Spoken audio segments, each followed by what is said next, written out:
तो भाई लोग कैसे हो। आज मैं आप लोग के लिए लेके आया हूँ शीशे का अंडा। चलिए कहानी स्टार्ट करते हैं। बहुत दिनों पहले काशीपुर राज्य में 3 भाई रहते थे। उनके नाम थे रघुवीर, सतवीर और कर्मवीर। वे तीनों अनाथ थे। उन्हें अपने माता पिता का कुछ पता नहीं था। तीनों नगर के एक भोजनालय में काम करते थे। उस भोजनालय का मालिक उन्हें बहुत तंग करता था। अबे ओ रघु, उस ग्राहक को अभी तक खाना क्यों नहीं दिया? खाना कैसे दूं मालिक, अभी तो घीसू ने बर्तन ही साफ नहीं किए।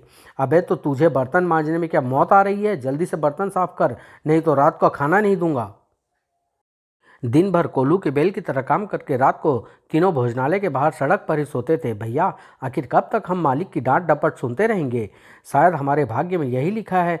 भैया, भाग्य का क्यों दोष देते हो? कोई दूसरा काम करने की क्यों नहीं सोचते? लेकिन हम कोई काम कैसे कर सकते हैं? हमारे पास खाने तक के लिए तो पैसे नहीं हैं।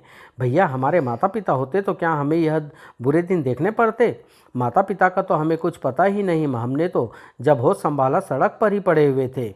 चिंता मत करो, यह बुरे दिन हमेशा नहीं रहेंगे। कभी न कभी तो हम भी धनी बनेंगे। इसी तरह आपस में बात करते तीनों न जाने कब सो जाते थे। काशीपुर राज्य का राजा नीलकांत बहुत दुष्ट और अत्याचारी था। वह काशीपुर के पहले राजा त्रिभुवन सिंह को धोखे से मारकर गद्दी पर बैठा था। वह प्रजा पर भी बहुत अत्याचार करता था। महाराज, इस स्वर्णकार ने महारानी के लिए मुफ्त जेवर देने से इनकार किया है। इस स्वर्णकार को सारा धन छीनकर मार पीट कर इसे परिवार को राज्य से निकाल दो। महाराज, मेरा सब कुछ ले लो, लेकिन मुझे राज्य से बाहर मत निकालो। मेरी पत्नी और बच्चे भूखे मर जाएंगे। लेकिन उसकी एक न सुनी गई। यह किसान अनाज देने से मना कर रहा था। महाराज, इसकी इतनी जरूरत, इसका सारा अनाज छीनकर इसे घर में आग लगा दो। महाराज, मत भूलो कि रानी प्रभावती अभी जीवित है। उसके बच्चे बड़े होकर तुमसे इन अत्याचारों का बदला अवश्य लेंगे। उस रात राजा नीलकांत को नींद नहीं आई। बार बार किसान की बातें उसकी नींद उड़ाती रही। राजा अभी रानी प्रभावती जीवित है, उसके बच्चे बड़े होकर बदला लेंगे। नहीं, मैं ऐसा नहीं होने दूंगा। उन सांप के सपोलों को मैं ढूंढ कर मार दूंगा। मैं कल सुबह ही जादूगर पताल मेघ के पास जाऊंगा। अगली सुबह वह जादूगर पताल मेघ के पास उसकी गुफा पर पहुंचा। कहो राजन, कैसे आना हुआ? सब कुशल तो है? जादूगर, तुम्हारी कृपा से सब कुशल है, लेकिन मुझे रानी के उन बेटों का डर है। अब तो वे बड़े हो गए होंगे। अगर वे लौट आए तो वे तुम्हें मार देंगे। नहीं राजा, मेरे रहते तुम्हें कोई नहीं मार सकता। लेकिन फिर भी तुम त्रिमुख पर्वत से विचित्र पाषाण ले आओ तो पृथ्वी का कोई प्राणी तुम्हें नहीं मार सकेगा। त्रिमुख पर्वत की एक गुफा में वह पाषाण एक शीशे के अंडे में रखा है, लेकिन तुम उस पाषाण को नहीं ला सकोगे, क्योंकि उस पर्वत के रास्ते में रानी प्रभावती राक्षसी के रूप में रहती है। वह तुम्हें देखते ही मार डालेगी। जादूगर, फिर मुझे वह विचित्र पाषाण कैसे मिलेगा? इसके लिए तुम्हें अपने राज्य के किसी शक्तिशाली नवयुवक को वहाँ भेजना होगा। जादूगर पताल मेघ के पास से लौटते ही राजा नीलकांत ने पूरे राज्य में घोषणा कराई। सुनो सुनो सुनो, प्रत्येक नागरिक को सूचित किया जाता है, जो कोई भी महाराज को त्रिमुख पर्वत की गुफा से विचित्र पाषाण ला कर देगा, उसे बहुत पुरस्कार मिलेगा और उसे मंत्री बना दिया जाएगा। उन तीनों ने भी उस घोषणा को सुना। भैया, अगर हम यह विचित्र पाषाण ले आए तो राजा हमें मंत्री बना देगा और फिर हमारे बुरे दिन खत्म हो जाएंगे। लेकिन उन्हें पता नहीं था कि कब मालिक उनके पीछे आकर खड़ा हो चुका है और फिर हमें इस सड़े गले भोजनालय से मुक्ति मिल जाएगी। मालिक ने इतना सुना था कि अबे नालायकों, मैंने तुम्हें भरपेट खाना खिलाया और तुम मेरे भोजनालय को सड़ा गला बता रहे हो। अब मैं तुम्हें एक पल भी इस भोजनालय में नहीं रहने दूंगा। भागो यहाँ से, नहीं तो टांगे तोड़ दूंगा। अरे भैया, बुरे फंसे। इस मुनादी ने हमें कहीं का नहीं रखा। हाँ भैया, ना हम यह मुनादी सुनते और ना फिर ऐसा कहते। चिंता मत करो, ईश्वर जो करता है अच्छा ही करता है। भैया, शाम की रोटी का प्रबंध करो, नहीं तो भूखे पेट सोना पड़ेगा। मेरे पास कुछ रुपये हैं, आज की रोटी तो खरीद ही लेंगे, कल की रोटी के लिए कल ही सोचेंगे। भैया, क्यों ना हम राजा के पास चलकर विचित्र पाषाण ले आने की बात कहें। लेकिन भैया, विचित्र पाषाण को लाने में हमारी जान भी जा सकती है। भैया, यह जीना भी कोई जीना है। अगर उस पाषाण को लाने से मृत्यु भी हो गई तो कोई बात नहीं, रोज रोज के मरने से तो मुक्ति मिलेगी। शायद तुम ठीक कहते हो भाई, हमें पाषाण लेने जाना ही चाहिए। शायद हम उसे लाने में सफल हो जाएं। और एक दिन वे तीनों भी महल के द्वार पर जा पहुँचे। अरे अरे, रुको, कहाँ जा रहे हो? हमें विचित्र पाषाण लेने जाएंगे, हमें महाराज के पास ले चलो। अरे जाओ जाओ, इतने बहादुर तो उसे पाषाण को ला नहीं सके, तुम लाओगे? एक बार हमें महाराज के पास तो जाने दो, वह हमें आज्ञा देंगे तो हम उस पाषाण को ले आएंगे। रामदत्त, इन्हें महाराज के पास जाने दो, उनकी आज्ञा है कि किसी को रोका नहीं जाए। और एक पहरेदार उन्हें राजा नीलकांत के पास ले चला। जब वे तीनों राजा नीलकांत के दरबार में पहुंचे तो तुम तीनों उस विचित्र पाषाण को लेने जाओगे, लेकिन एक बात याद रखो, इस काम में तुम्हारी जान भी जा सकती है। हम अपनी जान की चिंता नहीं करते, आप बस हमें वहां जाने के लिए एक रथ, धन और भोजन दे दीजिए। राजा नीलकांत से यात्रा का सब सामान लेकर वे तीनों त्रिमुख पर्वत की ओर चल दिए। जंगल में चलते चलते शाम हो गई। एक घने वृक्ष के पास पहुंचकर ठहर गए। आज रात हमें यहीं ठहरना चाहिए, रात को जंगल में यात्रा करना खतरनाक हो सकता है। और फिर तीनों उस घने वृक्ष के नीचे बैठ गए। भैया पहले भोजन कर ले, बहुत जोर की भूख लगी है। राजा नीलकांत ने बहुत बढ़िया भोजन दिया है। तीनों जब भोजन कर चुके तो सोने की तैयारी करने लगे। भाई जंगल का मामला है, इसलिए तीनों में से किसी एक को जागकर पहरा देना होगा। हाँ, हमें ऐसा ही करना होगा। रात भर तीनों बारी बारी से पहरा देते रहे। सुबह होने पर तीनों फिर आगे की ओर चल पड़े। अभी वे त्रिमुख पर्वत से काफी दूर थे कि एक भयंकर राक्षसी ने उनका रास्ता रोक लिया। हा, आज मैं तुम तीनों को खाऊंगी, बहुत जोर की भूख लगी है। तीनों रथ से नीचे गिर पड़े। जब तीनों संभल कर खड़े हुए तो उन्होंने राक्षसी को अपने सामने खड़ा पाया। भागो, इस राक्षसी से हम नहीं लड़ सकते। और तीनों पलट कर तेजी से भाग निकले। अभी राक्षसी उनकी तरफ बढ़ने की सोच ही रही थी कि तभी एक चमत्कार हुआ। राक्षसी एक अधेड़ स्त्री में परिवर्तित हो गई। ओह, मुझे मेरा असली रूप मिल गया। तो क्या ये तीनों मेरे बच्चे थे? और अचानक ही वह पागलों की भांति उन तीनों के पीछे भागने लगी। रुक जाओ, रुक जाओ, मैं तुम्हारी माँ हूँ, मेरे बच्चों रुक जाओ। रुकना नहीं, वह हमें पकड़ते ही खा जाएगी। रुक जाओ बेटो, तुम्हें देखो, मैं तुम्हारी माँ हूँ। अचानक रघुवीर ने मुड़ कर देखा तो अरे, पीछे तो कोई स्त्री आ रही है। भैया, राक्षसी ही यह स्त्री बनकर हमें धोखा दे रही है। तीनों और तेजी से दौड़ने लगे। रुक जाओ मेरे बच्चों, मैं तो सचमुच तुम्हारी माँ हूँ। नहीं, तुम राक्षसी हो, तुम हमें पकड़ते ही खा जाओगी। नहीं, मैं तुम्हें नहीं मार सकती। भला कोई माँ अपने बच्चों की हत्या कर सकती है? बच्चों, मेरी बात तो सुनो। भैया, बार बार वह हमें बेटा कह रही है, हमें एक बार रुक कर उसकी बात सुन लेनी चाहिए। हाँ, अगर उसने हमें मारने की कोशिश की तो हम भी उसे तलवार से मार देंगे। अब तो वह स्त्री के रूप में है। कुछ ही देर में वह उनके पास पहुँच गई। हम जल्दी बोलो, तुम हमारी माँ कैसे हो? अपनी माँ का तो हमें कुछ भी पता नहीं है। तुम्हें कैसे पता होगा मेरे बच्चों? उस समय तुम बहुत छोटे थे। हाय, कितनी बड़ी मुसीबत पड़ी थी मुझ पर। 10-12 वर्ष पहले की बात है। तुम्हारे पिता त्रिभुवन सिंह का काशीपुर के राजा थे। वह बहुत दयालु और परोपकारी थे। तुम्हारे पिता चाहते थे कि कोई राज्य एक दूसरे पर आक्रमण न करे, इसलिए वह हर महीने दूसरे राज्य में शांति यात्रा पर जाते थे। एक बार पास के राजा नीलकांत ने उन्हें शांति यात्रा पर बुलाया था। राजा नीलकांत ने उनका खूब स्वागत किया। अपने महल में आपका स्वागत करते हुए हमें बहुत खुशी हो रही है, राजा त्रिभुवन सिंह।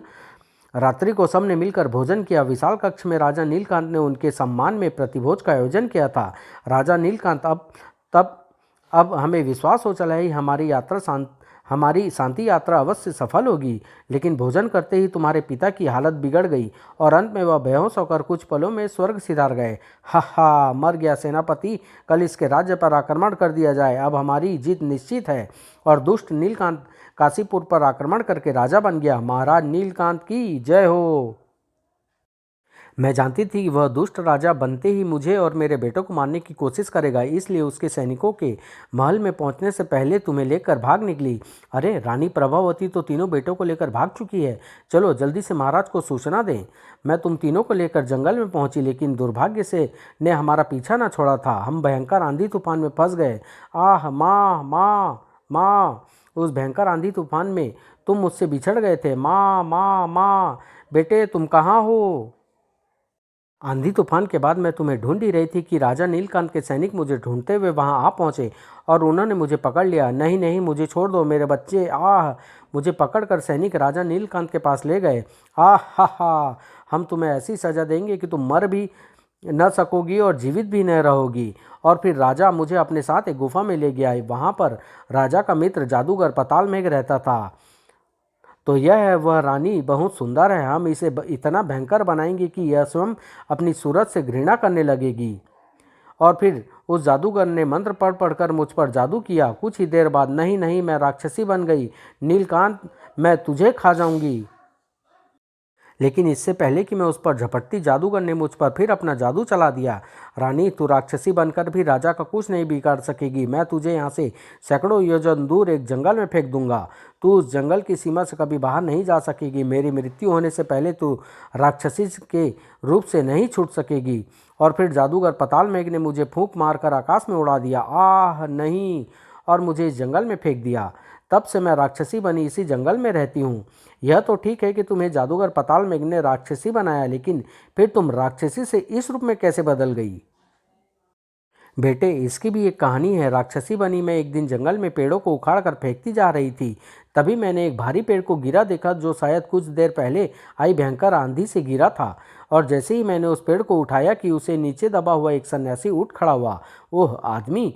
लेकिन जब मैं उसे खाने के लिए झपटी तो वह बोला, ठहरो, मैं जानता हूँ तुम्हें एक जादूगर ने राक्षसी बनाया है, लेकिन तुमने मेरे प्राण बचाए हैं, इसलिए मैं तुम्हें एक वरदान देता हूँ। जब कभी तुम अपने बच्चों को देखोगी तभी कुछ देर के लिए अपने असली रूप में आ जाओगी। आज तुम्हें देखते ही मैं अपने असली रूप में लौट आई हूँ, लेकिन तुम क्या सोच रहे हो, मेरे पास क्यों नहीं आते? हम तुम्हारी बातों पर कैसे विश्वास कर ले कि तुम सचमुच हमारी माँ हो? ओह, अब मैं तुम्हें कैसे विश्वास दिलाऊं? अरे याद आया, तुम तीनों अपनी कमर देखो, तुम सबकी कमर पर एक गोल काला निशान होगा। वह निशान तुम्हारे जन्म के समय से है। और तभी तीनों ने एक दूसरे की कमर पर देखा। अरे, हम तीनों की कमर पर गोल काला निशान है, तो क्या यही हमारी माँ है? हाँ भैया, यह ठीक कहती है, यही हमारी माँ है। और फिर तीनों अपनी माँ की ओर दौड़ पड़े, लेकिन तभी वह फिर राक्षसी में परिवर्तित हो गई। माँ, माँ, माँ!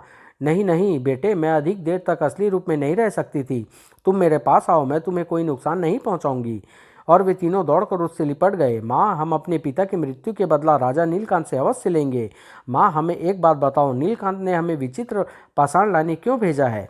विचित्र पाषाण को प्राप्त कर वह बहुत शक्तिशाली हो जाएगा। इस पाषाण में अद्भुत शक्ति है, लेकिन यह स्वयं मेरे भय से यहाँ नहीं आता। माँ, हमें जल्दी से त्रिमुख पर्वत का रास्ता बता दो। हम उस विचित्र पाषाण को ले आएंगे, लेकिन नीलकांत को नहीं देंगे। हम उससे बदला लेंगे। और फिर वे तीनों उससे त्रिमुख पर्वत का रास्ता पूछकर चल दिए। कुछ ही दिन में वे तीनों शीशे के अंडे में रखे उस पाषाण को ले आए। माँ, माँ, हम उस विचित्र पाषाण को ले आए हैं। बस माँ, अब इस अंडे को फोड़कर विचित्र पाषाण को बाहर निकालते हैं। इस विचित्र पाषाण की सहायता से हम नीलकांत को मार देंगे। और फिर वे तीनों ने पत्थर से उस डंडे को तोड़ना शुरू कर दिया, लेकिन बहुत कोशिश करने के बाद भी वह शीशे का अंडा नहीं टूटा। माँ, हम क्या करें? यह शीशे का अंडा तो टूट ही नहीं रहा। फिर हमें विचित्र पाषाण कैसे मिलेगा? बेटे, यह शीशे का अंडा बहुत मजबूत है, इसे तुम नहीं तोड़ सकोगे। लाओ, इसे मैं तोड़ती हूँ। और उसने शीशे के अंडे को तोड़कर विचित्र पाषाण को अलग कर दिया। चटाक! आहा, अब दुष्ट राजा हमारे हाथों से नहीं बच सकेगा। हाँ माँ, हाँ, हम माँ को भी अपने साथ लेकर चलेंगे। नहीं बेटे, मैं उस जादूगर पताल मेघ के जादू से मुक्त हुए बिना इस जंगल से नहीं जा सकती, और मैं उसकी मौत से पहले मुक्त न हो सकूंगी। माँ, हम उस दुष्ट जादूगर को मारकर तुम्हें ले आएंगे। माँ, हमारी प्रतीक्षा करना। बच्चों, विचित्र पाषाण की सहायता से तुम अपने रथ को आकाश मार्ग से भी उड़ा कर ले जा सकते हो। और फिर वे तीनों रथ की ओर चले। रथ में बैठते ही रघुवीर ने विचित्र पाषाण से कहा, हे विचित्र पाषाण, हमें आकाश मार्ग से अति शीघ्र काशीपुर पहुंचा दो। और अगले ही क्षण रथ आकाश में उड़ता हुआ चलने लगा। कुछ ही देर में उन्होंने अपना रथ राजा नीलकांत के महल में उतारा। रथ से उतरकर तीनों राजा नीलकांत की ओर बढ़े तो वह तेजी से उनकी तरफ लपका। तुम सचमुच विचित्र पाषाण ले आए हो? तुम्हें आकाश मार्ग से आते देखकर ही मुझे मुझे पूरा विश्वास हो गया था। लाओ, वह विचित्र पाषाण मुझे दे दो। नहीं, हम यह विचित्र पाषाण तुम्हें नहीं देंगे। तुम हमारे पिता के हत्यारे हो, हम तुम्हें मार देंगे। यह कहते हुए तीनों ने अपनी तलवारें निकाल ली। क्या? तो क्या तुम राजा त्रिभुवन सिंह के बेटे हो? हाँ, और अपने पिता की मृत्यु का बदला लेने के लिए उस पाषाण को लेकर आए हैं। अब तुम्हें कोई नहीं बचा सकेगा। तीनों अभी आगे बढ़े ही थे कि राजा नीलकांत के सैनिकों ने उन्हें घेर लिया। सतवीर, कर्णवीर, जल्दी ही रथ पर सवार हो जाओ। इतने सैनिकों से हम युद्ध नहीं कर सकते। पलक झपकते ही तीनों उस रथ पर सवार हो आकाश में उड़ने लगे। विचित्र पाषाण, जल्दी से तीरों की वर्षा करके नीलकांत के सैनिकों को नाश करो। और फिर अगले ही पल विचित्र पाषाण से तीनों तीरों की वर्षा आरंभ हो गई। आह, मर गया, बचाओ, हाय मरा! जब राजा नीलकांत ने सैनिकों को तीरों से मरते देखा तो वह घोड़े पर सवार हो वहां से भाग निकला। सैनिकों को मारकर जब उन्होंने रथ को नीचे उतारा, भैया, राजा नीलकांत तो कहीं भाग गया। लेकिन वह भाग कर कहाँ जाएगा? एक न एक दिन हम उसे ढूंढ ही लेंगे। अभी वे बातें कर ही रहे थे कि तभी लोगों ने उनकी जय जयकार प्रारंभ कर दी। राजकुमार रघुवीर की जय हो। अगले दिन ही काशीपुर राज्य की प्रजा ने रघुवीर को गद्दी पर बैठा दिया। राजा रघुवीर सिंह की जय हो, जय हो। उधर घोड़े को तेजी से दौड़ाता हुआ राजा नीलकांत जादूगर पताल मेघ के पास पहुंचा। मेरी रक्षा करो जादूगर, मुझे बचाओ। राजा त्रिभुवन सिंह के बेटे वह विचित्र पाषाण ले आए हैं, वे मुझे मार देना चाहते हैं। नीलकांत, जब तक उनके पास विचित्र पाषाण है मैं उन्हें नहीं मार सकता, लेकिन मैं उन्हें हानि पहुंचाने का एक उपाय कर सकता हूँ। जल्दी करो जादूगर, अगर वे यहाँ आ गए तो मुझे जीवित नहीं छोड़ेंगे। मैं अभी अपने काल देवता की पूजा करके उसे काशीपुर भेजता हूँ। काल देवता राज्य के सारे कुओं, तालाबों और नदियों का पानी पी लेंगे, फिर विचित्र पाषाण भी उन तालाबों में पानी नहीं भर सकता। और फिर जादूगर ने काल देवता की पूजा शुरू कर दी। ओम त्रिकाल काल महाकाल। कुछ देर बाद हवन कुंड से काल देवता प्रकट हुए। काल देवता, काशीपुर के सभी कुओं, तालाबों और नदियों का पानी नष्ट कर दो। और तुरंत काल देवता उड़कर चल दिए। रातों रात काल देवता ने काशीपुर राज्य के सभी कुओं, तालाबों और नदियों का पानी पी लिया। दूसरे दिन सुबह उठकर लोग कुएं, तालाबों और नदियों पर जल लेने पहुंचे तो उन्हें सूखा देखकर हैरान रह गए। अरे, इस कुएं का पानी कहाँ गया? अरे, इस तालाब में भी एक बूंद पानी नहीं है। हे भगवान, अब पानी कहाँ से पिएंगे? अरे, नदी भी एकदम सूख गई है। हे भगवान, रातों रात पानी का अकाल कैसे पड़ गया? जब लोगों को कहीं पानी नहीं मिला तो सब स्त्री, पुरुष और बच्चे महल से बाहर एकत्र होने लगे। महाराज, हमें पानी दो, हम प्यासे मर रहे हैं। राज्य हारा, पानी पानी, हाय कोई एक घूंट पानी पिला दो। भाइयों, अचानक पूरे राज्य में पानी का अकाल पड़ जाने से हम भी पूरी तरह चिंतित हैं। अवश्य ही हमारे राज्य पर कोई देवी प्रकोप हुआ है। हम अभी पानी लाने की व्यवस्था करेंगे, आप धैर्य रखें। तब रघुवीर उन लोगों के साथ पास के एक तालाब पर पहुंचा। विचित्र पाषाण, इस तालाब को पानी से भर दो, जल्दी करो, सबको पीने के लिए पानी दो। कुछ देर तक सब कुछ देर तक सभी कभी पाषाण को तो कभी तालाब को देखते रहे, लेकिन तालाब में एक बूंद भी पानी नहीं आया। क्या बात है विचित्र पाषाण, तालाब में पानी क्यों नहीं आ रहा है? जल्दी बताओ। और तभी विचित्र पाषाण रघुवीर की हथेली से उछला और पास की दीवार पर कुछ लिखने लगा। मैं तालाब में पानी नहीं ला सकता। जादूगर पताल मेघ के काल देवता ने सारा पानी पी लिया है। पताल मेघ की बहन अकाल मेघ के पास ऐसा मंत्र है जिससे पानी का अकाल नष्ट हो सकता है। उसे पढ़ने के बाद सतवीर ने कहा, भैया तुम यहीं रहो, मैं और कर्मवीर अकाल मेघ से उस मंत्र को लेकर आएंगे। और फिर दोनों विचित्र पाषाण लेकर अकाल मेघ की खोज में चल दिए। कई दिन रात चलने के बाद वे दोनों घने जंगलों में पहुंचे। भैया, अभी तक अकाल मेघ का कुछ पता नहीं चला। आखिर कब तक यूं ही भटकते रहेंगे? ओह, मुझे तो बहुत जोर की प्यास लगी है, अब नहीं रुका जाता। पानी की तलाश में जंगल में भटकते ही उन्हें एक बुढ़िया दिखाई दी। भैया, वहाँ पर एक बुढ़िया है जो घड़े में शायद पानी ले जा रही है। तेजी से घोड़े दौड़ाते हुए दोनों उस बुढ़िया के पास पहुंचे। बूढ़ी माँ, हमें जल्दी से पानी पिलाओ, हम प्यास से मरे जा रहे हैं। अरे, पानी की क्या कमी है, खूब जी भरकर पानी पियो। दोनों जब पानी पी चुके तो, बेटे तुम इस घने जंगल में कहाँ भटक रहे हो? यहाँ तो बहुत से खूंखार जानवर रहते हैं। जब सतवीर ने बुढ़िया को सारी कहानी सुनाई तो वह बोली, बेटे अकाल मेघ तक पहुँचना बहुत कठिन काम है, लेकिन मैं तुम्हें 2 ताबीज़ देती हूँ जो तुम्हें अनेक मुसीबतों से बचाएंगे। और यह कहकर बुढ़िया ने उन्हें 2 ताबीज़ दे दिए। बुढ़िया के ताबीज़ों को गले में पहन दोनों फिर आगे की ओर चल दिए। उनके दूर चले जाने पर उस बुढ़िया में एक विचित्र परिवर्तन हुआ। हा हा, विचित्र पाषाण के रहते मैं उन दोनों से सीधी टक्कर नहीं ले सकता था, लेकिन मेरी बहन पर उस पाषाण का कोई प्रभाव नहीं पड़ता। मैं भी देखता हूँ दोनों मंत्र कैसे लाते हैं। मैंने उस ताबीज़ों में लिख दिया है, अकाल मेघ उसे पढ़ते ही दोनों को मार कर खा जाएगी। हा हा हा। उधर चलते चलते दोनों एक सन्यासी की कुटिया पर पहुँचे। बाबा प्रणाम। आयुष्मान हो वत्स, इस घने जंगल में भटकने की क्या प्रयोजन है? जब सन्यासी की दृष्टि उनके गले में लटकते ताबीजों पर पड़ी तो वह चौंक पड़ा। नहीं, ऐसा नहीं हो सकता, यह दोनों तो स्वयं काल के मुंह में जा रहे हैं। मैं ताबीजों में लिखी हुई बात बदल दूंगा। बाबा, आप अचानक चौंक क्यों पड़े? आप क्या सोच रहे हैं? कुछ नहीं बेटे, पहले अपने ताबीज मुझे दो, मैं इनमें ऐसी शक्ति भर दूंगा जो तुम्हें मनोकामना पूरी करेगी। और फिर सन्यासी ने उन ताबीज़ों में लिखी हुई बात को मिटाकर अपनी दिव्य शक्ति से उसमें लिख दिया, अकाल मेघ, मैं 2 लड़कों को भेज रहा हूँ, इन्हें मंत्र अवश्य सिखा देना। तुम्हारा भाई पताल मेघ। ओम नमो शिवाय, नमः नमः।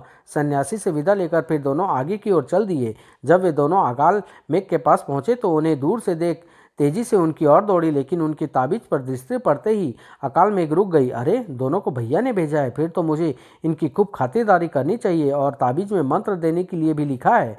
आओ मेरे बच्चों आओ, पहले मैं तुम्हें पहचान नहीं सकी थी। अकाल मेघ ने उन्हें खूब खिलाया पिलाया और जल्दी ही वह मंत्र सिखा दिया जिससे पानी के अकाल को नष्ट किया जा सके। एक दिन अकाल मेघ ने उन्हें खुशी खुशी विदा किया। काशीपुर राज्य में पहुंचकर दोनों ने सभी कुओं, तालाबों और नदियों में जल भर दिया। काशीपुर राज्य में फिर खुशहाली छा गई। और फिर एक दिन तीनों भाई विचित्र पाषाण की मदद से जादूगर पाताल मेघ को मारने उसकी गुफा पर पहुंच गए। ओह, तुम तीनों की मौत तुम्हें यहाँ ले आई, मैं तीनों को मार डालूंगा। मौत तो तेरी आई है पाताल मेघ, अब तेरा जादू नहीं चलेगा, अब तेरा अंत करके ही वापस जाएगा। भैया, विचित्र पाषाण से इसे जल्दी मारने को कहो, नहीं तो यह हमें मार देगा। और तभी रघुवीर ने विचित्र पाषाण से कहा, हे विचित्र पाषाण, शीघ्र ही विषैले तीरों की वर्षा करके इस जादूगर का अंत करो। अभी रघुवीर ने कहा ही था कि अगले ही पल विचित्र पाषाण ने विषैले तीरों की वर्षा प्रारंभ कर दी। आह, कुछ ही देर में जादूगर पाताल मेघ का निर्जीव शरीर जमीन पर पड़ा था। भैया, अब तो यह मर गया, अब जल्दी से चलकर उस दुष्ट नीलकांत को मारकर पिताजी का बदला लेते हैं। नहीं, पहले हम माँ को लेने जाएंगे। जादूगर के मरने से माँ अपने असली रूप में आ चुकी होगी। और फिर रथ में बैठकर तीनों चल दिए। और फिर तीनों कुछ ही देर में वह पहुँचे जहाँ उनकी माँ राक्षसी के रूप में रहती थी। माँ, तुम कहाँ हो माँ? माँ, हम तुम्हें लेने आए हैं। भैया अपने आसपास माँ को खूब ढूंढ लिया, कितनी ही बार उन्हें पुकारा, लेकिन माँ का कुछ पता नहीं चला। माँ कहाँ चली गई? भैया, विचित्र पाषाण से कहो कि जल्दी से माँ का पता लगाए। और जब रघुवीर ने विचित्र पाषाण से माँ का पता लगाने के लिए कहा तो उसने एक चट्टान पर लिखा, आपकी माँ को नीलकांत उठाकर ले गया है। उसने माँ को काले पर्वत की गुफा में बंद कर रखा है। और यह बात ज्ञात होते ही तीनों रथ में सवार हो तेजी से काले पर्वत की ओर चल दिए। कुछ ही देर में उनका रथ काले पर्वत की गुफा के सामने पहुंचा। देखो भैया, वह रही गुफा, रथ को जल्दी से नीचे उतारो। वो देखो, उस गुफा के द्वार के पास नीलकांत भी बैठा है। अवश्य उसने माँ को इस गुफा में बंद किया होगा। रथ के जमीन पर उतरते ही तीनों तेजी से नीलकांत की ओर दौड़े। ओह, ये तीनों यहाँ भी आ गए। नीलकांत, उस दिन तो तुम बचकर भाग निकले, लेकिन आज तुम्हें भागने नहीं देंगे। नीलकांत के पास पहुंचते ही तीनों उस पर झपट पड़े। आह, कुछ ही देर में नीलकांत को मारकर उन्होंने विचित्र पाषाण की सहायता से चट्टान के मुंह पर लगे पत्थर को हटाया। बेटे बेटे, माँ माँ। कुछ ही देर बाद सब उस रथ में सवार होकर काशीपुर की ओर चल दिए। जब वे सब नगर में पहुंचे तो लोगों ने उनका भव्य स्वागत किया। राजमाता प्रभावती की जय। समाप्त।